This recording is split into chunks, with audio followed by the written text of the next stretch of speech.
For 10 long years, Grace and Daniel waited. Each day passed like a slow, heavy cloud. They prayed, they fasted, they visited doctors, they tried everything. But the one thing they desired most, a child, never came. Their house was quiet. The room they had prepared for a baby remained empty. Toys and baby clothes sat untouched. The crib stood as a reminder of dreams that never came true. At first, Daniel was hopeful. He told Grace, "Don't worry, God's time is the best." But as the years went by, his words became cold. He stopped smiling. He started spending more time outside the house, avoiding the painful silence that lived inside their home. One evening, after a quiet dinner, Grace finally gathered courage to speak. "Daniel," she said softly, looking into his tired eyes, "I have been thinking, maybe we should consider adoption." Daniel's jaw dropped and stared at her. "Adoption? Grace, what are you saying? We have waited for 10 years. Maybe this is how God wants to answer us. There are so many babies out there who need parents." "No," Daniel said firmly. "I don't want to raise someone else's child. Please, Daniel, just one baby. A little girl we can love as our own." For weeks, Grace kept begging. Each time, Daniel said no. But one day after church, Daniel finally agreed, though unwillingly. "Fine," he said, "but only one baby. A girl. And that's it." Grace was overjoyed. She hugged him tightly. "Thank you, my love. You won't regret this." The next morning, they went to the orphanage. The place was filled with children's laughter and small cries. A kind woman named Sister Margaret welcomed them warmly. "Good morning," she said. "You must be Mr. and Mrs. Daniel." "Yes," Grace smiled.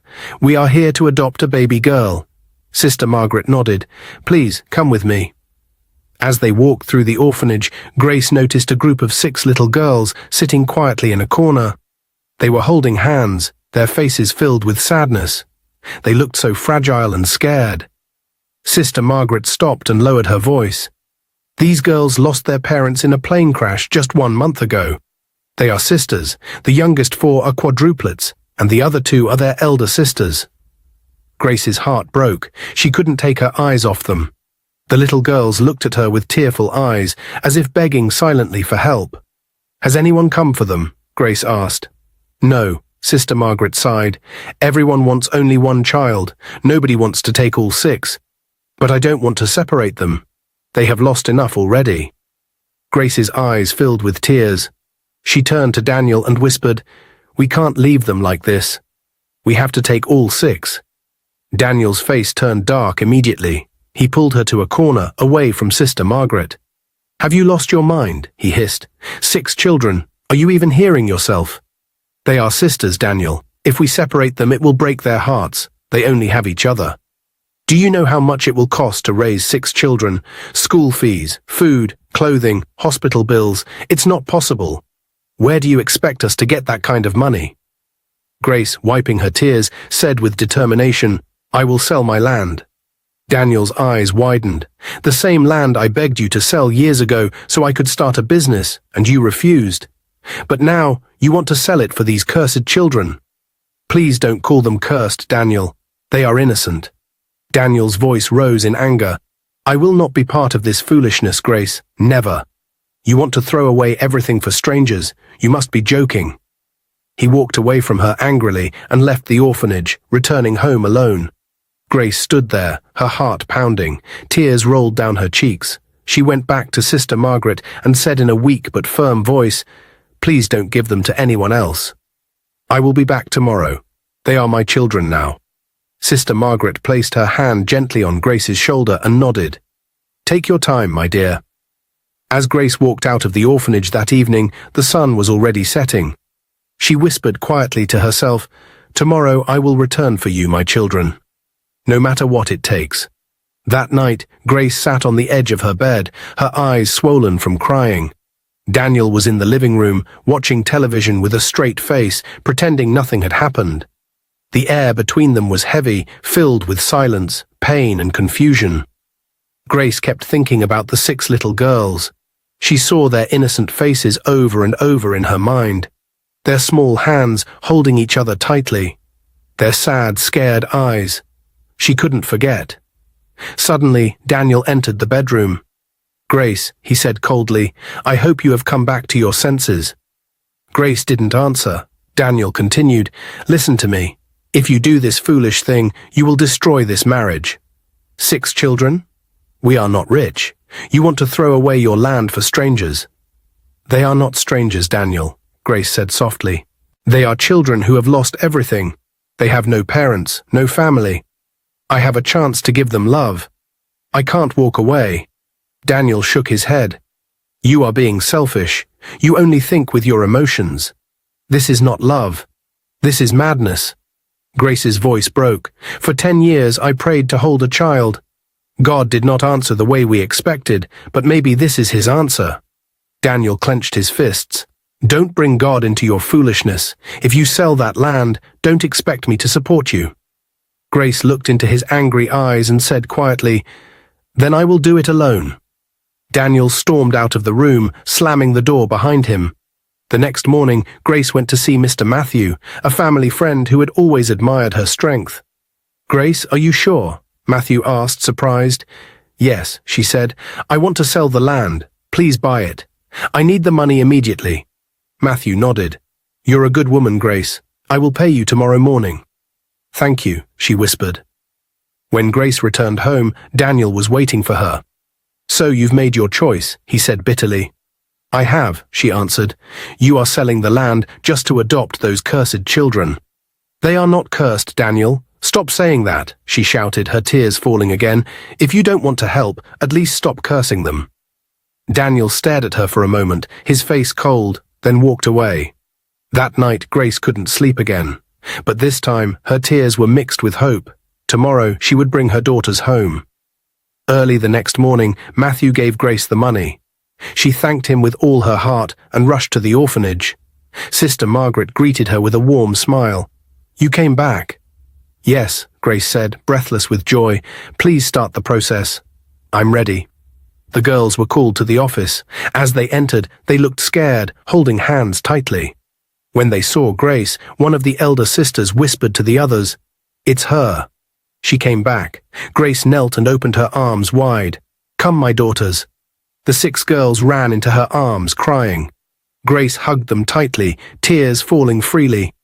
"From today, you are mine. I promise to love you, care for you, and protect you." Sister Margaret wiped her eyes. "May God bless you, Grace. You have a mother's heart." The papers were signed. The girls were officially hers. Grace rented a small van to take them home. As they drove, the girls sang softly, their voices blending like little angels. Grace smiled, watching them from the front seat. For the first time in many years, her heart felt full. When they arrived home, Daniel was sitting outside, looking angry and shocked.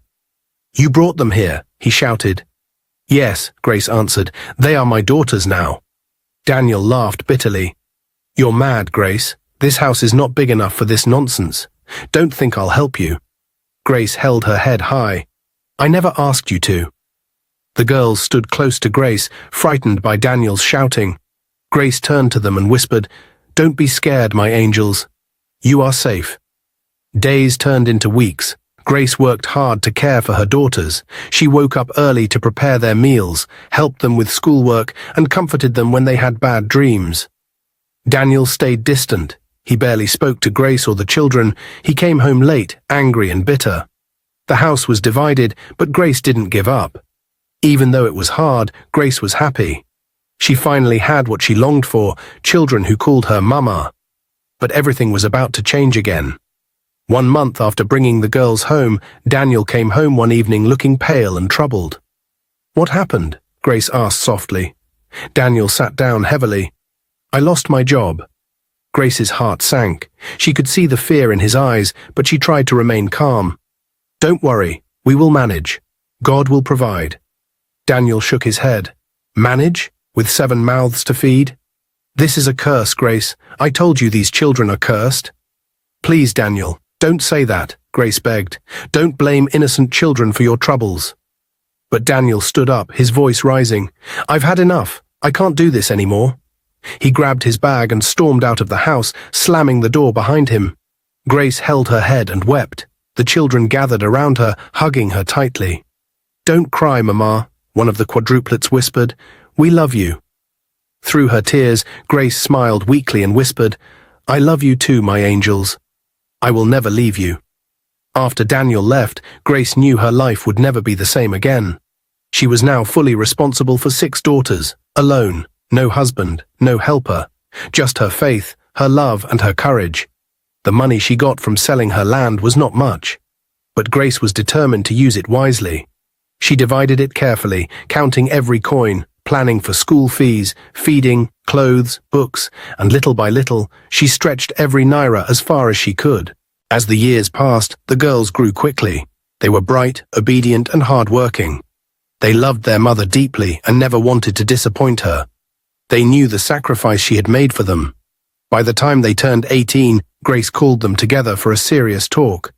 They all sat on the small wooden bench in front of the house, under the old mango tree. "My daughters," Grace began, "I have called you here because it's time to make a decision." The girls listened quietly. "The money I have left can only take 4 of you to the university," she continued. "The other 2 will stay back and help me on the farm so we can survive while your sisters study." The girls looked at one another. They didn't know what to say. "I wish I could send all of you to school," Grace said, her voice breaking, "but this is the best I can do now. If we work hard together, maybe later the others can go too." The 2 eldest, Mary and Sarah, stood up and said together, "Mama, let us stay and work with you. The younger ones should go to school first." Grace looked at them with tears in her eyes. "Are you sure?" "Yes, Mama," Mary said with a gentle smile. "You have done enough for us. Let our sisters go first." The younger 4 girls burst into tears and hugged their elder sisters tightly. They didn't want to leave them behind, but they also knew it was the best choice. Grace hugged them all. "My beautiful daughters, God will reward your kindness. One day, all of you will shine." With the little money left, Grace was able to register the 4 younger girls into the university. It was not a big or famous school, but it was enough for them to chase their dreams. Back at home, Mary and Sarah woke up every morning before sunrise to work with Grace on the farm. They planted corn, yams, cassava, and vegetables. They sold the harvest in the local market. Every kobo they earned was carefully saved. Grace was no longer as strong as she used to be. The years of sacrifice had started to show on her face and body, but she never complained. The smiles of her daughters gave her strength. Sometimes at night, after a long day at the farm, Grace would sit under the moonlight with Mary and Sarah. They would talk, laugh, and dream about the future. "Mama," Sarah would say, "one day this farm will become a big business." "Yes, my child," Grace would reply, smiling. "With God, all things are possible." The 4 younger girls worked hard in school. They studied day and night, determined not to waste the opportunity their mother and sisters had given them. They lived a simple life at the university, sharing a small room, cooking their own food, and supporting each other. Every holiday, they would return home to help on the farm and spend time with their mother and elder sisters. The bond between them grew even stronger with each passing year. For years, Grace thought she had seen the worst of life.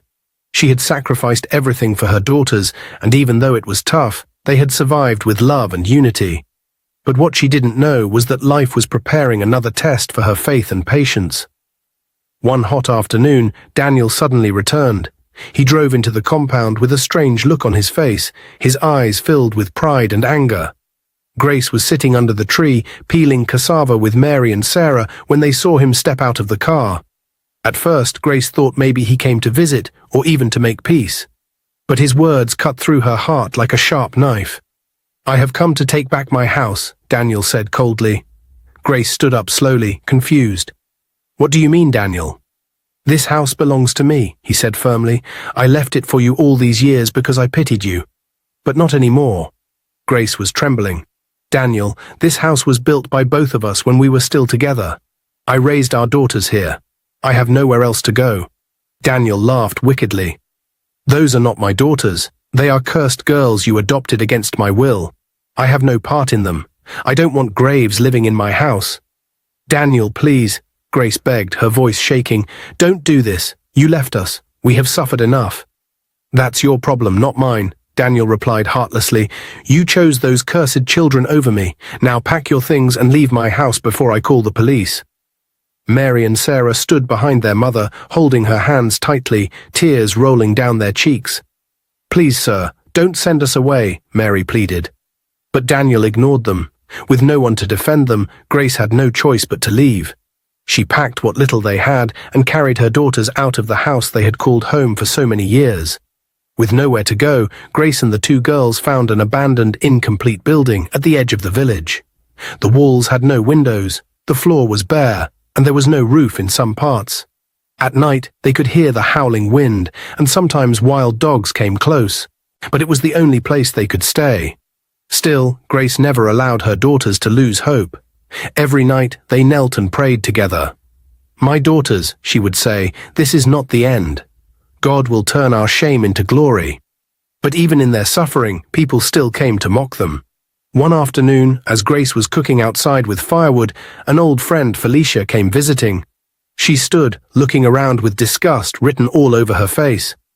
"Grace, look at you," Felicia said, folding her arms, "living like a beggar with these cursed girls.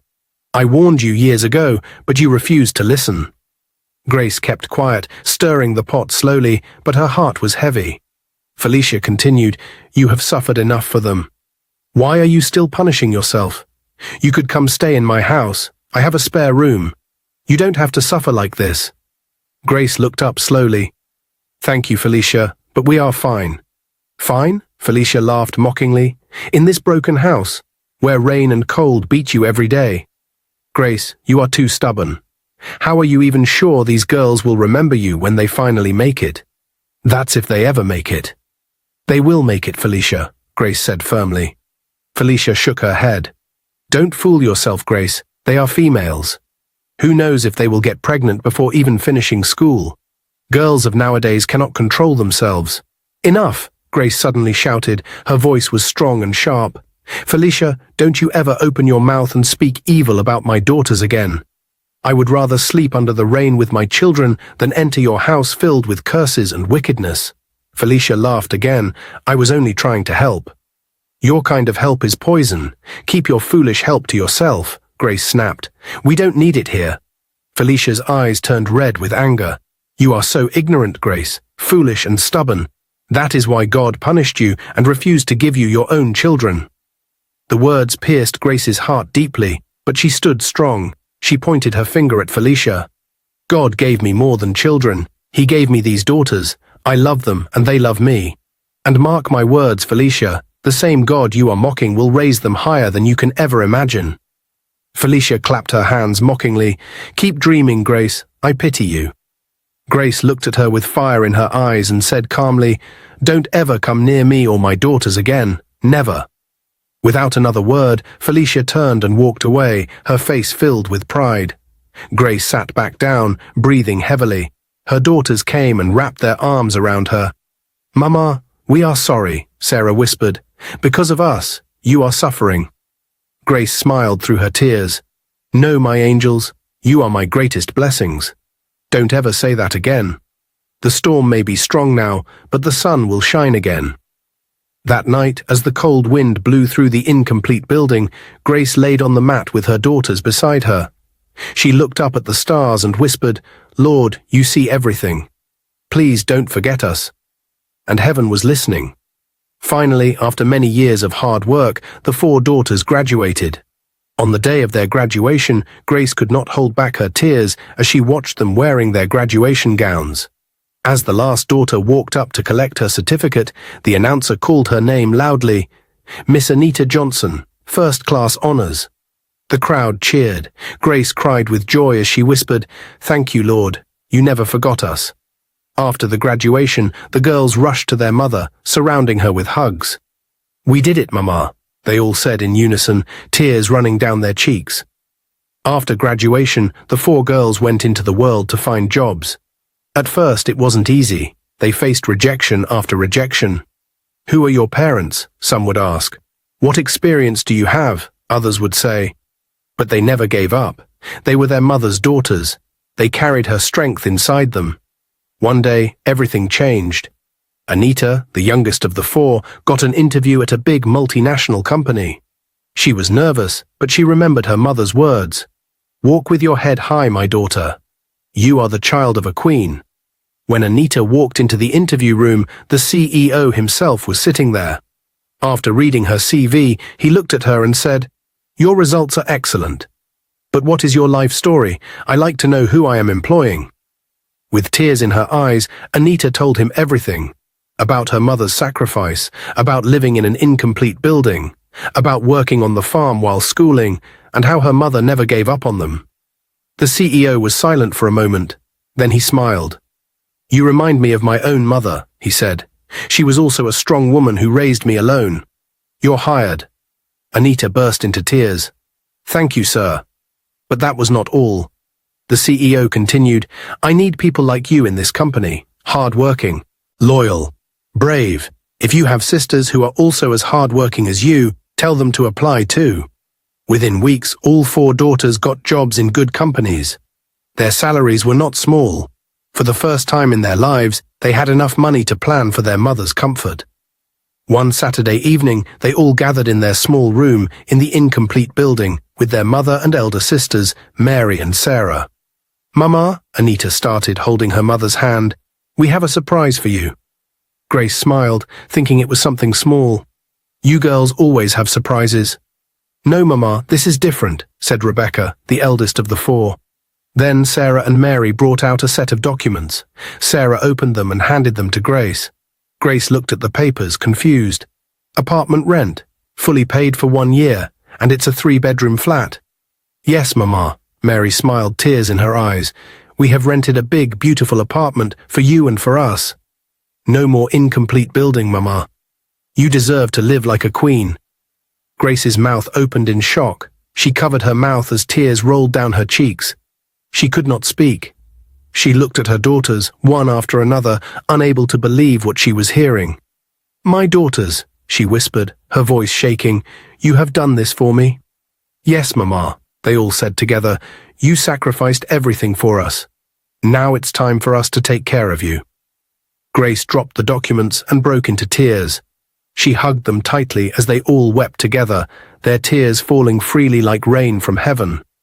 After some minutes of weeping, Grace raised her head and said, "You girls have restored my dignity. May God bless you. May God lift you higher than you can ever imagine."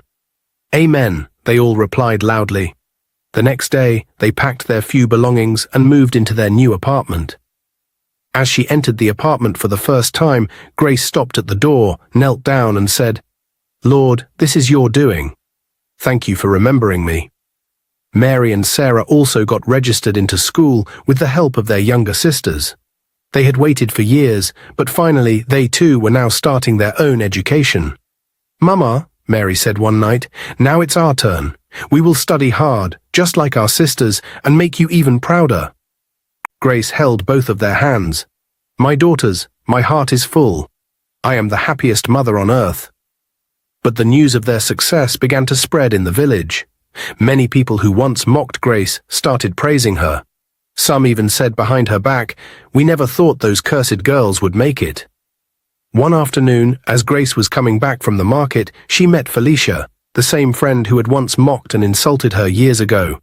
Felicia stood with her mouth open, surprised to see Grace wearing beautiful clothes, carrying bags of groceries, and smiling like a true queen. "Grace, is this you?" Felicia said, trying to force a smile. Grace looked at her calmly. "Yes, Felicia, it's me. I heard your daughters are now working in big companies. I even heard they rented a big house for you." God is wonderful," Grace smiled. "Yes, Felicia, God is indeed wonderful." Felicia tried to act friendly. "I was just about to visit you. We should talk and catch up." Grace shook her head gently. "No, Felicia, there's nothing to talk about. You chose your path and I chose mine. May God give you peace." Without waiting for another word, Grace walked away, her head high, her heart full of peace. Life was finally shining bright for Grace and her daughters. But sometimes, just when it seems peace has come to stay, the enemy comes knocking again. Daniel, who had once chased Grace out of his house and called her children cursed, had become completely broke. The business he started after he left Grace failed terribly. His new woman left him the moment the money finished. Friends abandoned him too. He was now a lonely, bitter, and poor man. One evening at a local bar, Daniel overheard some men talking about Grace's daughters. "Have you heard? Those girls their mother adopted are now working in big companies. Big salaries, big house, fine cars." Daniel's ears stood sharp. "Which girls?" he asked. "The ones Grace adopted after he left her," one man said. "Now they are rich. I heard one of them even works with a foreign company." Daniel's eyes turned red with jealousy. He could not believe his ears. All these years, he was suffering while Grace and the same girls he called cursed were now successful. That night, Daniel could not sleep. Evil thoughts filled his heart. "I must find my way back into that house. After all, I am still Grace's husband. She cannot enjoy while I suffer." The next morning, Daniel managed to get Grace's phone number from one of her old neighbors and called her. Grace was resting in her apartment when her phone rang. She saw the caller ID and froze for a moment. It was Daniel. She picked the call slowly. "Hello? Grace?" Daniel's voice came, soft and humble. "It's me, Daniel." Grace was silent for a few seconds, then said coldly, "What do you want, Daniel?" "Grace, my dear, I have come to realize my mistakes. Please forgive me. I was foolish. You were right all along. Can we please be a family again? I am suffering. Please let us start afresh." Grace's chest boiled with anger. The same man who cursed her children now wanted to come back because they were successful. She took a deep breath and said firmly, "Daniel, you left us when we needed you most. You called my daughters cursed. You threw us into the streets. Now that they are successful, you want to come back. You are a shameless man. Grace, please, don't ever call my phone again," she snapped. "Go back to where you came from." Before Daniel could say another word, Grace cut the call and blocked his number. Daniel was furious at her rejection. His eyes burned with hatred. "You will regret this, Grace," he shouted into the empty room. Blinded by anger, Daniel visited a native doctor. The old man sat in front of a burning pot of herbs and asked, "What do you want me to do for you?" "I want you to make those girls hate their mother. Make them turn against her and bring me back into the house." The native doctor smiled wickedly. "It will cost you." Daniel sold his last valuables to pay. The native doctor performed all kinds of rituals. He called spirits, poured blood on idols, and made incantations. But nothing worked. The girls continued to love their mother, and Daniel became more frustrated. When his plans failed, Daniel moved to a more dangerous path. Through a bad friend, he found criminals who specialized in blackmail. They managed to hack into the companies where Grace's daughters worked and leaked false information that led to the 4 girls losing their jobs. Anonymous phone calls were made to their managers, spreading lies about the girls stealing money and breaking company rules. Within 1 week, all 4 girls were jobless. Confused, the sisters sat together one night, trying to understand what was happening. That's when the anonymous caller struck again. The phone rang. One of the sisters picked it up. "Hello?" A strange voice said, "The problem in your life is your mother. She is a witch. She cursed you because you refused to buy her a house. She wanted you to suffer." The call ended immediately. The sisters sat quietly, looking at each other. Tears rolled down Anita's face. "Could it be true?" she whispered. "Mama used to cry to God that we will build her a house someday." Rebecca nodded slowly. "Maybe she got angry and cursed us." "Look at us now, jobless and broke," another said. Slowly, bitterness entered their hearts. One evening while Grace was preparing dinner, the 4 sisters returned home.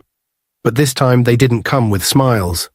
Their faces were hard, cold, and full of anger. "Mama, we need to talk," Anita said sharply. Grace turned, surprised at their tone. "My daughters, what is it?" "Stop calling us your daughters," Rebecca shouted. "You are a witch. You cursed us because we didn't build you a house." Grace dropped the spoon she was holding, shaking her head. "What? My daughters, how can you say this? Don't pretend," Anita screamed. "Ever since we started making money, you have been jealous. You destroyed our jobs because you want us to suffer and keep serving you." "God forbid," Grace cried out. "I never cursed any of you. I prayed for you day and night." "Enough," they all shouted. "We don't want to see you here again. Get out of this house now." Tears poured down Grace's face. She knelt on the ground. "My daughters, please listen. I am your mother. I love you." But they didn't listen. Anita opened the door and pointed outside. Leave now before we call the police." With a broken heart, Grace picked her small bag and walked out of the house where she once found joy. Outside, she sat under a small shed, weeping like a child. Grace had no idea where to go. As she sat at a small local restaurant late that evening, she picked up her phone and called Mary and Sarah, who were still in school. When the elder sisters heard what happened, they were furious. "How could they do this to you, Mama?" Mary cried on the phone. "We are coming right now." Within hours, the two elder sisters arrived at the restaurant, hugging their mother tightly. "Mama, don't cry," Sarah said. "You are our mother. You raised us with your tears and blood. We will never abandon you." "But they are the ones paying your school fees and bills," Grace whispered, weeping. "If you defend me, you will lose everything." Mary shook her head strongly. "We don't care. We will never choose money over you." The next morning, Mary and Sarah went to visit their younger sisters. They knocked on the door. When the four opened, they stared at each other silently. "We came to talk," Sarah started softly. "There's nothing to talk about," Rebecca said coldly. "You threw Mama out like a dog after everything she did for us. How could you?" Mary said, her voice shaking with anger. "She cursed us," Anita shouted. "We lost our jobs because of her. If you are not on our side, forget your school fees." Sarah stood tall. "Then so be it. If protecting our mother means we lose everything, we accept." The four sisters laughed mockingly. "You both are fools. Go and suffer with your dear mother." Without another word, Mary and Sarah left the house. With the little money they had, Mary and Sarah rented a tiny one-room apartment. They moved in with Grace. Though life became hard again, their hearts were at peace. Every morning, the three of them woke up and returned to their farm work. They planted and harvested just like old times. One evening, as they sat outside eating roasted corn, Sarah held her mother's hand and said, "Mama, don't worry. We will make it one day. The same God who helped us before will help us again." Grace smiled with tears. "As long as I have you two, I am rich." Meanwhile, the four younger sisters who chased Grace out were struggling more than ever. After losing their jobs, they started looking for work again. But everywhere they went, doors closed against them. The companies they applied to had heard of their previous job loss and refused to hire them. Soon their savings began to finish. The big house rent became hard to pay. Friends who once admired them started avoiding their calls. As life got harder, they began to argue with one another. "You see where your foolish anger has brought us," Anita shouted at Rebecca one night. "Don't shout at me," Rebecca fired back. "You were the one that listened to that stupid anonymous caller first." "We all agreed to chase Mama away," the third sister screamed. "We are finished because of our foolishness," the fourth sister cried. The house that once had laughter was now filled with bitterness and shame. They sat together one night, broke, hungry, and completely hopeless. "What are we going to do now?" one asked. Nobody had an answer. While they suffered in silence, God was preparing something special for Grace and her two faithful daughters. One day, as Grace and her daughters were working on their farm, a large black car suddenly stopped by the roadside. A well-dressed elderly man stepped out with two young men beside him. They walked toward Grace. "Good afternoon, Ma," the man greeted warmly. "Good afternoon, sir," Grace responded, wiping sweat from her face. The man smiled. "Are you Madam Grace?" "Yes, sir." "I have been searching for you for some time. May I speak with you privately?" Grace looked at her daughters, confused but curious. She nodded and stepped aside. The man introduced himself as Mr. Thompson, the CEO of a large agricultural company. He continued, "Some years ago, one of my junior staff at the university told me the story of a woman who adopted 6 orphan girls and raised them alone. That story touched me deeply. Since then, I've always wanted to meet you." Grace was speechless. He continued, "Recently, your daughter Anita applied for a job in my company. Though her file was rejected due to her previous records, her story came back to me. After deep investigation, I discovered what really happened. That you were falsely accused. Someone wanted to destroy you and your daughters." Grace's eyes filled with tears as she listened. "My company believes in second chances, especially for good people. I have come today to offer all 6 of your daughters jobs. Not just any jobs, but positions that will change their lives." Grace covered her mouth in shock. "Sir, I don't know what to say." "Say yes," Mr. Thompson smiled, "because you deserve it. You raised 6 daughters with love, and you never gave up. I want to help rewrite your family's story." Grace dropped to her knees and cried, "Thank you, sir." "May God bless you." 2 weeks later, Mr. Thompson personally invited all 6 daughters to his office. When Anita, Rebecca, and the other 2 heard about the offer, they could not believe their ears. They came with their heads bowed in shame, afraid to face their mother again. They were too ashamed to even look into Grace's eyes. "Mama," Anita started, breaking into tears, "we don't deserve your forgiveness." Rebecca knelt beside her. "We were foolish. We allowed anger and lies to blind us. We chased you away like a stranger. Please forgive us." The other 2 joined them, crying bitterly. Grace stood quietly, tears rolling down her cheeks. She looked at her 2 elder daughters beside her, then looked at the 4 kneeling girls. "My children," Grace whispered, "I carried all of you in my heart even before you called me Mama. I loved you when you had nothing. How can I stop loving you because of mistakes?" She knelt down and embraced them all tightly. They wept together, shaking. "Mama, we promise never to hurt you again," Anita cried. "I forgive you," Grace said softly. "Let us leave the past behind. God has given us a new beginning." The following week, all 6 daughters resumed work at the agricultural company. Mr. Thompson placed each of them in good-paying positions according to their degrees and talents. The joy in the family returned. For the first time in many years, all the daughters were back under one roof, united with their mother, living as one happy family again. With their first salary, they surprised Grace with another gift, a brand new house, fully furnished and located in one of the finest areas in town. When Grace saw the house, she burst into uncontrollable tears. From living in an incomplete building to this mansion.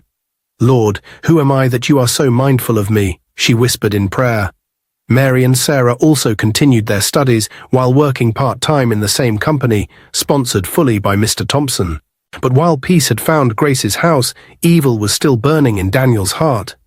When Daniel heard that Grace and her daughters were not only back together, but now living happily in a new house with great jobs, his anger boiled like fire. "What kind of woman is this?" Daniel shouted in his empty room. "After everything I did, she still rose again?" He paced up and down like a madman. "No, I will not allow this. I must finish what I started." Without thinking, Daniel decided to return to the native doctor, hoping to try stronger charms to destroy Grace and her daughters completely. "I will teach them a lesson this time," he said angrily. That evening, Daniel left his house and started walking to the native doctor's shrine. As he approached the main road, it was already dark. Daniel, filled with anger and not paying attention, stepped onto the busy road, trying to cross quickly. Suddenly, a loud noise filled the air. A speeding car came from nowhere. The driver was drunk and had lost control of the steering. In a flash, the car hit Daniel with full force. His body was thrown into the air like a rag doll and landed heavily on the roadside. By the time people gathered, Daniel was already dead. The driver was arrested, but Daniel's life had ended instantly, without mercy. When the news reached Grace and her daughters, there was complete silence in the house. "Mama," Sarah whispered, "they said Daniel is dead. He was hit by a car last night." Grace sat quietly, looking into the air. After a long pause, she spoke softly. "Vengeance belongs to God. I have no joy in anyone's death, but he brought this upon himself." Her daughters nodded. None of them felt pity. The man who once called them cursed, who tried to destroy their mother and tear their family apart, had reaped the fruit of his wickedness. They simply prayed, "Lord, may your will be done." Years passed peacefully after Daniel's death. Grace's daughters continued to grow in their careers. Each of them succeeded greatly in their different fields. Some became managers, others business owners, and some even traveled abroad for international projects. But no matter how far they went, they always returned home to their mother. They never forgot her sacrifices. One by one, the daughters found love and got married to good men who respected and loved their mother like their own. The weddings were grand, filled with joy and beautiful tears. Grace, dressed in elegant clothes, sat with pride at each wedding, watching her daughters walk down the aisle. At every wedding, guests would whisper, "Is this not the same woman who was once homeless?" Look at what God has done for her." Grace would simply smile, tears filling her eyes, and say, "Indeed, God is faithful." In her old age, Grace lived peacefully in her beautiful home. She was surrounded by grandchildren who filled the house with laughter once again. Every evening, as the sun set, she would sit on her balcony, watching the children play while her daughters and their husbands gathered around her. "My children," she would say often, "never forget that love and forgiveness will always win. And never forget what God has done for us." Her daughters always replied, "Yes, Mama, your story will be told for generations." And truly, Grace's story became a lesson not only for her family, but for the whole town. A story of love, sacrifice, patience, betrayal, and finally victory. Dear viewers, what lessons did you take away from this dramatic tale? We'd love to hear your thoughts in the comments below. If you enjoyed the story, give us a thumbs up, share it with friends, and hit that subscribe button. Don't forget to turn on notifications so you never miss out on our latest updates. Thanks for watching and stay blessed.